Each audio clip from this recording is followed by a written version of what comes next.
அவர் சொல்றப்பயே கண்கள் அப்படியே தண்ணீர் தேங்கி நிக்குது அப்பாவை பத்தி. அவர் சொல்றாரு, சார் நான் அப்பாவை பத்தி பேசினா பிரேக் போடாத பைக் மாதிரி சார் போயிட்டே இருப்பேன், நிறுத்த முடியாது சாருங்கிறார். எப்படி ஒரு அன்பு பாருங்களேன். தஞ்சாவூர்ல பாம்பே ஸ்வீட்ஸ்னு ஒரு கடை இருக்கு, எத்தனை பேருக்கு தெரியும்? அவங்க அப்பா தஞ்சாவூர் ரயிலடி கிட்ட கடையை போட்டு சக்சஸ்ஃபுல்லா நடத்திக்கிட்டு இருக்காரு. இவர் தொழிலுக்கு வர ஆரம்பிச்சோன்னு தஞ்சாவூர் பழைய பஸ் ஸ்டாண்டு கிட்ட பிறகு பாருங்க ஒரு கடை, அந்த கடை ஒரு சின்னதா ஆரம்பிக்கிறார். தீபாவளி எப்ப திருவிழா மாதிரி கூட்டம் இருக்குமா ஸ்வீட்ஸ் வாங்குறதுக்கு. அவ்வளோ கூட்டத்துக்கு நடுவில் இவங்க வியாபாரம் பண்ணிட்டு இருப்பாங்களாம். அவர் கடை ஆரம்பிச்ச அந்த தீபாவளி அப்ப கூட்டம் அதிகமாகி நைட்டு 8 மணிக்கெல்லாம் ஸ்வீட்ஸ் தீர்ந்து போச்சான். அடுத்த வர அத்தனை பேர்ட்டையும் இல்ல ஸ்வீட்ஸ் இல்ல ஸ்வீட்ஸ் இல்லைன்னு சொல்லி சொல்லி அமைச்சு கடையை மூடினாங்களாம். அதனால அடுத்த வருஷம் தீபாவளிக்கு என்ன பண்ணாராம், ஒரு யோசிச்சு ஸ்வீட்ஸை வாங்கி ஏத்திடணும்ட்டு நிறைய ஸ்வீட் போட்டு ஃபுல் ஸ்டாக் ரெடி பண்ணிட்டாங்களாம். வியாபாரம் சும்மா பிச்சுக்கிட்டு போதும். அப்பா டே வியாபாரம் எப்படி போகுது அப்படின்னு பார்க்கறதுக்காக வந்திருக்காரு. வழி நெடுக கூட்டம் எல்லாம் வாங்கிட்டு இருக்காங்க.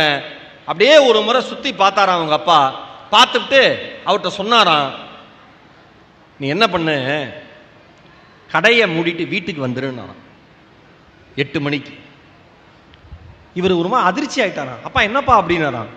பழைய காலத்திலாம் அப்பாட்ட அதிகமா பேச முடியாது. 40 வயசை கடந்தவங்களுக்கு 30 வயசை கடந்தவங்களுக்குலாம் தெரியும். அப்பாட்ட அவர் சொன்னா நம்ம கேட்டுக்கணும், ரிசீவ் தான் பண்ணணும். இன்னைக்கு இருக்கிற பசங்க எல்லாருக்கும் சொல்றேன், நீங்க பேசுற மாதிரிலாம் அப்பாட்ட என்னப்பா அப்படிலாம் பேசுனா காது கிழிஞ்சு 5 நிமிஷம் ஆயிருக்கும், வாய் உடஞ்சு 5 நிமிஷம் ஆயிருக்கும், இல்லைன்னா அம்மா சூடு போட்டு 10 நிமிஷம் ஆயிருக்கும். என்ன வேணா சொல்லு, அந்த ஆளை ஏதாவது சொன்ன தொலைச்சு விடுவாங்க அம்மா.